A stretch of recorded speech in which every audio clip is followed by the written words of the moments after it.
they're talking about the Father, and I see this a lot in homeless people, but they start swelling up and getting nervous, and like things start, you can see it, things start attacking them in the spirit, so they stop listening to you when you're talking about the Father. It's like when the Messiah had a crowd around him and people were listening, and then other people were like walking away. Like they listened at first, but then they walked away. And so it's sad to me because that the whole word of the Father is completely necessary.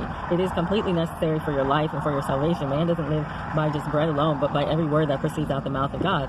And that is real, because you can eat even all the fruits and vegetables that you want and all the tasty food, and you know, you can have a roof over your head and everything, but at the end of the day, a lot of the times why we end up in suffering and in disease and all this kind of stuff is literally because we don't have the word dwelling in us.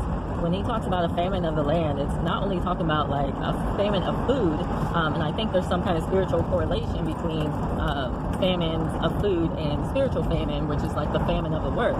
And so it's hard for you to reach the word in a spiritual famine, you know? You're not necessarily one with the word anymore. You've built up all sorts of uncleanness from either lack of reading the word, lack of believing the word, lack of hearing the word, whatever the deal is. And so that kind of turns into like a self-fulfilling prophecy of just not having the word at all. So there's a famine there, and there's a famine in the land right now, and that's why so many people are struggling. You know, it says in the last days, people are going to be prideful, haughty, lovers of self. They're going to be without natural affection and all these kinds of things. Because basically the Christ, who is the word, the Son is the word, the Son is the seed, is being crucified.